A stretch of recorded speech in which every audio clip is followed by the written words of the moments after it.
Praise the Lord. 464 தியான பகுதி என்னாகமம் 11ஆம் அதிகாரம் மற்றும் 12ஆம் அதிகாரம். 11ஆம் அதிகாரத்தை வாசிப்போமானால், அதில் இஸ்ரவேல் ஜனங்கள் முறையிட்டுக் கொண்டிருந்தார்கள். அது கர்த்தருடைய செவிகளில் பொல்லாப்பாய் இருந்தது. நாம் நம்முடைய குறைகளின் நிமித்தம் கர்த்தரிடத்தில் விண்ணப்பத்தினால் அவைகளை பெற்றுக் கொள்ளும்படி ஜெபிக்கலாம். ஆனால் என் வாழ்க்கை எப்படி இருக்கிறது என்பதாக சொல்லி முறுமுறுத்து கொண்டிருக்க கூடாது. நானும் தேவைகளுக்காக கேட்பதை கர்த்தர் நிச்சயமா ஏற்றுக்கொண்டு தருவார். அது தேவனுக்கு பிரியமான ஒரு ஜெபம். ஆனால் நம் நிலையை குறித்து வருகிற பிரச்சனைகள், சோதனைகள், நம்முடைய இயலாமைகளை குறித்து கர்த்தர் சமூகத்தில் முறுமுறுத்துக் கொண்டிருப்போம் என்றால் அது கர்த்தருடைய பார்வையில் பொல்லாப்பாய் இருக்குமாம். அப்போது ஜனங்கள் மோசையை நோக்கி கூப்பிட்டார்கள். மோசே கர்த்தரை நோக்கி விண்ணப்பம் பண்ணினான். உடனே அக்கினி அணைந்து போயிற்று.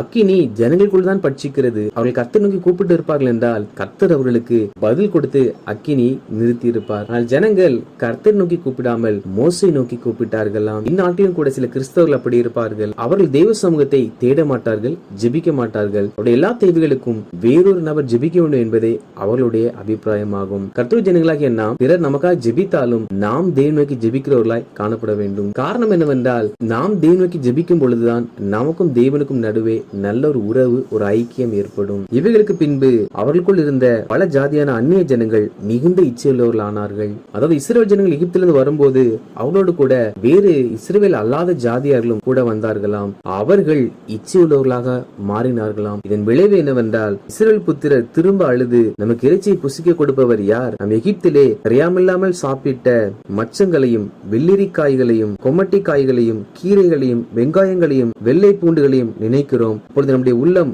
வாடி போகிறது. இந்த மன்னாவை தவிர நம்முடைய கண்களுக்கு முன்பாக வேறொன்றும் இல்லையே என்று சொன்னார்கள். இதில் இஸ்ரவேல் ஜனங்கள் நமக்கு இறைச்சியை யார் கொடுப்பார் என்பதாக அழுதார்களாம். எகிப்தில் புசித்த எல்லா உணவுகளையும் நினைத்தார்களாம். இஸ்ரவேல் ஜனங்கள் உணவுக்காக அழுததற்கு காரணம் என்னவென்றால், அவர்களோடு கூட இருந்த தேவனை அறியாத பல ஜாதியான அந்த ஜனங்களே அவர்கள் இச்சைக்குள்ளாக மாறும் பொழுது அவர்கள் இவர்களிடத்தில் இந்த வார்த்தைகளை சொல்லி இஸ்ரவேலினுடைய இருதயத்தையும் கரைந்து போக பண்ணினார்கள். இது நிமித்தம் இவர்களும் இச்சையுள்ளவர்களாகி இறைச்சிக்காக அழ ஆரம்பித்தார்கள். கர்த்தர் ஜனங்களாகிய நாம் தேவனை அறியாதோடு கூட இருக்கிற ஐக்கியத்தில் மிகுந்த எச்சரிக்கை உள்ளவர்களாய் காணப்பட வேண்டும். நாம் தேவனுடைய பிள்ளைகளாய் இருக்கிறபடியினால் தேவனை அறியாதல் நம்மோடு பேசும் பொழுது அவர்களை பொறுத்த மட்டில் எது ஒன்றுக்கும் தடை என்பது இல்லை, எது ஒன்றும் பாவம் என்று அவர்கள் பார்ப்பதில்லை. அவர்கள் வார்த்தைகள் இச்சையுள்ளவர்களாக இருக்கலாம், அவர் செயல்கள் இச்சையுள்ளவர்களாக இருக்கலாம், அவர் கொடுக்கிற ஆலோசனைகள் கூட தவறானதா இருக்கலாம். எனவே தேவ ஜனங்களாகிய நாம் எல்லாவற்றையும் கர்த்தருடைய பாதத்தில் வைத்து வேத வசனத்தின் அடிப்படையில் தான் நாம் ஏற்றுக்கொள்ள வேண்டும். ஜனங்கள் அழுகிறதை மோசே கேட்டார். அப்பொழுது மோசே கர்த்தரை நோக்கி, இந்த ஜனங்களுடைய பாரத்தை எல்லாம் என்மேல் வைத்தது என்ன? இவர்கள் பிதாக்களுக்கு ஆணையிட்டு கொடுத்த தேசத்தில் நீ இவர்களை கொண்டு போய் சேர்ப்பாய் என்று சொன்னீரே. ஜனங்கள் இறைச்சி கேட்டு அழுகிறார்களே. நான் ஒருவனாய் இந்த பாரத்தை தாங்க முடியாது, இது மிகுந்த மிஞ்சின பாரமாய் இருக்கிறது. என் உபத்திரத்தை நான் காணாதபடிக்கு என்னை கொன்று போடும் என்பதாக மோசே முறையிட ஆரம்பித்தார். அப்பொழுது கர்த்தர் மோசையை நோக்கி, இஸ்ரவேல் ஜனங்களில் 1000 தலைவராய் இருக்கிற 70 மூப்பர்களை அழைக்கும்படி சொல்லி அவளை ஆசரிப்பு கூடாரத்திற்கு வர சொல். உன்னோடு அவர்களும் கூட இந்த பாரத்தை சுமக்கும்படிக்காக உண்மையில் இருக்கிற ஆவியை அவர்கள் மேலும் வைப்பேன் என்பதாக சொல்லுகிறார். மேலும் கர்த்தர் இஸ்ரவேல் ஜனங்கள் நாளைக்கு அவள் இறைச்சியை புசிப்பார்கள் என்பதாக கர்த்தர் சொன்னார். அப்பொழுது மோசே, என்னோடு இருக்கிற காலாட்கள் 6 லட்சம் பேர் ஆடு மாடு எல்லாவற்றையும் அடித்தாலும் அவர்களுக்கு போதுமா? சமுத்திரத்தின் மச்சங்களை எல்லாம் அவர்களுக்கு சேர்த்தாலும் அவர்களுக்கு போதுமா என்பதாக கேட்கிறார். அப்பொழுது கர்த்தர் மோசையை நோக்கி, கர்த்தருடைய கை குறுகி இருக்கிறதோ, வார்த்தையின்படியே நடக்குமோ நடக்காதோ என்று நீ இப்போது காண்பா என்பதாக சொல்லுகிறார். அப்பொழுது கர்த்தர் மோசே சொன்ன வார்த்தையின்படியே 70 மூப்பர்களையும் ஆசரிப்பு கூடாரத்திற்கு அழைத்து அவர்களை சுற்றிலும் நிற்க பண்ணுகிறார். அப்பொழுது கர்த்தர் மோசேயிடத்தில் இருந்த அந்த ஊழிய அபிஷேகத்தை எடுத்து 70 மூப்பர்கள் மேலும் கட்டளையிட்டார். 70 மூப்பர்களில் எல்தாத் மேதாத் என்னும் 2 மூப்பர்கள் ஆசரிப்பு கூடாரத்திற்கு வராதிருந்தார்கள். ஆண்டவராகிய கர்த்தர் இந்த அபிஷேகத்தை இந்த 68 பேருக்கு கட்டளையிடும் பொழுது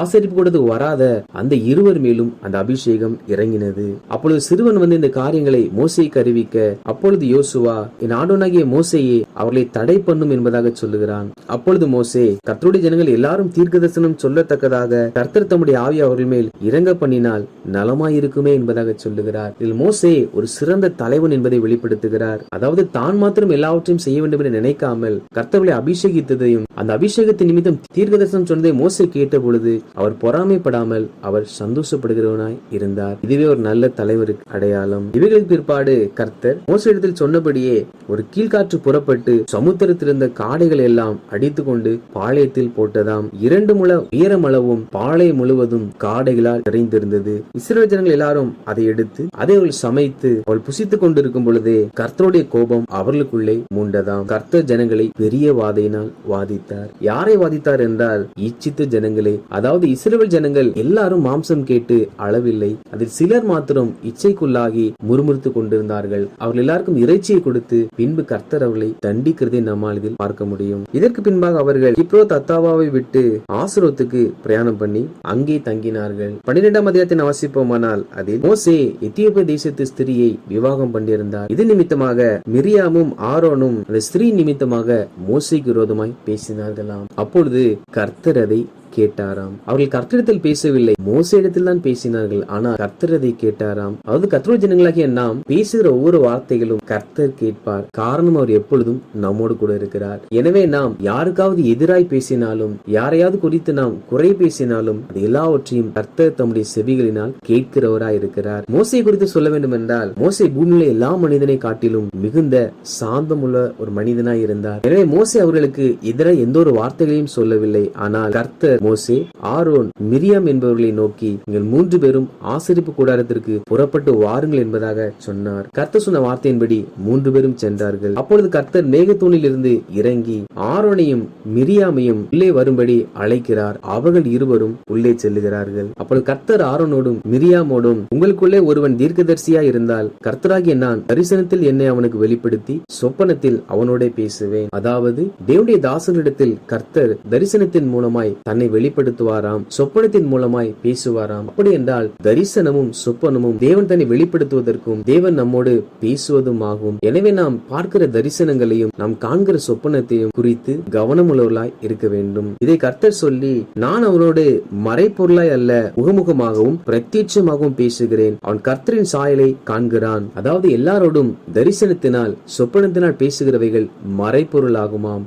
மோசேயிடத்தில் கர்த்தர் பிரத்யட்சமாய் முகமுகமாய் பேசுகிறாராம். அப்படி என்றால் கர்த்தர் ஜனங்களாகிய நாமும் கூட கர்த்தரோடு முகமுகமாய் பேசுகிற அனுபவத்திற்குள்ளாக வர வேண்டும். கர்த்தர் ஏன் மோசையோடு அப்படி முகமுகமாய் பிரத்யட்சமாய் பேசினார் என்றால், என் தாசனாகிய மோசேயோ என் வீட்டில் எங்கும் அவன் உண்மையுள்ளவன் என்று கர்த்தர் சொல்லுகிறார். அதாவது ஒரு மனிதன் தேவனுக்கு எந்த அளவு உண்மையுள்ளவனாய் இருக்கிறானோ கர்த்தர் இந்த மனிதனோடு கூட அதிகமாய் பேசுகிறவராய் இருக்கிறார். நம் தேவ பிள்ளைகள் என்று சொல்லி தேவனுக்கு உண்மையாய் இராவிட்டால் கர்த்தர் ஒரு நாள் நம்மிடத்தில் பிரத்யட்சமாய் மாத்திரமல்ல மறைமுகமாகவும் கூட தரிசனத்தினால் சொப்பனத்தினாலும் பேச மாட்டார். இதை கர்த்தர் சொல்லி, இப்படி இருக்க நீங்கள் என் தாசனாகிய மோசேக்கு விரோதமாய் பேச உங்களுக்கு பயமில்லாமல் போனது என்ன என்று சொல்லி கர்த்தர் அவர்கள் மேல் கோபப்பட்டார். இவைகளுக்கு பின்பு கர்த்தருடைய மேகம் கூடாரத்தை விட்டு நீங்கின பொழுது மிரியாம் குஷ்டரோகியானாள். மிரியாம் மோசேக்கு விரோதமாய் பேசினாள். மோசே அதை குறித்து எது ஒன்றும் கேட்கவில்லை. ஆனால் கர்த்தர் அதை கேட்டது நிமித்தமாக அதற்கு ஒரு தண்டனை கொடுக்கப்படுகிறது. எனவே நாம் யாருக்காவது எதிராய் பேசுவோம் என்றால் உண்மையுள்ள தேவன், நீதியுள்ள தேவன் நிச்சயமா அதற்கு நமக்கு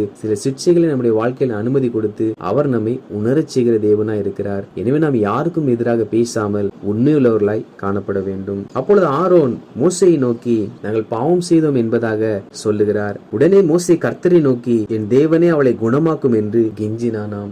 மிரியாம் மோசேக்கு விரோதமாய் தான் பேசினார். எனவே மிரியாம் தண்டிக்கப்படும் பொழுது மோசே அவர் மகிழ்ந்திருக்கவில்லை. தன் சகோதரி குணமாகும்படி கர்த்தரிடத்தில் கெஞ்சினாராம். கர்த்தர் ஜனங்களாகிய நாம் ரட்சிக்கப்பட்டிருக்கிறோம். நாம் இயேசுவை அறிந்திருக்கிறோம். நாம் இன்னும் ரட்சிக்கப்படாத, இன்னும் பாவத்திலும் சாபத்திலும் வாழ்ந்து கொண்டிருக்கிற நம் குடும்பத்திற்காக, நம் உடன் பிறந்தவர்களுக்காக, நம் சமுதாய ஜனங்களுக்காக கர்த்தரிடத்தில் கெஞ்சி பிரார்த்திக்கிறவர்களாய் காணப்பட வேண்டும். மோசே கெஞ்சி ஜெபித்தவுடன் கர்த்தர் உடனே அற்புதம் செய்து ஏற்றுக்கொள்ளாமல் செய்த செயலுக்கேற்ற தண்டனைகளை பெற்றுக் கொள்ளும்படிக்காக ஒரு வாரம் அளவும் மிரியாமை பாளையத்திற்கு புறம்பாக வைக்கும்படி கட்டளையிட்டார். இது நிமித்தமாக தேவனுடைய தீர்க்கதரிசியானவள் பாளையத்திற்கு புறம்பே வைக்கப்பட்டாள். தீர்க்கதரிசியா இருந்தாலும் அபிஷேகம் பெற்றிருந்தாலும் தவறு செய்யும் பொழுது தேவன் பாரபட்சம் பார்க்காமல் தண்டிக்கிறவராய் இருக்கிறார். ஒரு வாரத்துக்கு பிற்பாடு மிரியாம் பாளையத்தில் சேர்க்கப்பட்டு பின் இஸ்ரவேல் ஜனங்கள் ஆசரோத்திலிருந்து புறப்பட்டு பாரான் வனாந்திரத்திலே பாளையம் இறங்கினார்கள். வாசித்த இந்த அதிகாரிகளின்படி கர்த்தர் ஜனங்களாகிய நாம் ஒரு நாளும் சூழ்நிலை நினைத்து முறுமுறுத்துக் கொண்டிராமல் தேவனை அறியாதவர்களோடு கூட இணைந்து அவருடைய வார்த்தைகளையும் அவருடைய செயல்களையும் கண்டு நாம் இச்சையுள்ளவர்களாய் மாறாமல் நம் தேவையும் பழைய வாழ்க்கையும் நினைத்து அழாமல் எந்த ஒரு மனிதருக்கும் எதிராய் பேசாமல் இந்த வாழ்க்கையில் எல்லா பகுதியிலும் உண்மையுள்ளவர்களாய் வாழ்ந்து நம் சகோதரருக்காக அவர் ரட்சிக்கப்படும்படி கெஞ்சி ஜெபிப்போம். அப்பொழுது நிச்சயமாய் கர்த்தர் அவர்களை ரட்சிப்பார். அதே சமயத்தில் உண்மையுள்ளவர்களாய் இருந்து ஜனத்திற்காக ஜெபித்த நம்மோடு கூட அவர் மறைப்பொருளாய் அல்ல பிரத்யட்சமாய் முகமுமாய் பேசுவார். கர்த்தர் தாமே இந்த அனுபவத்தின் ஊடாக நம்மை வழிநடத்துவாராக. ஆமேன்.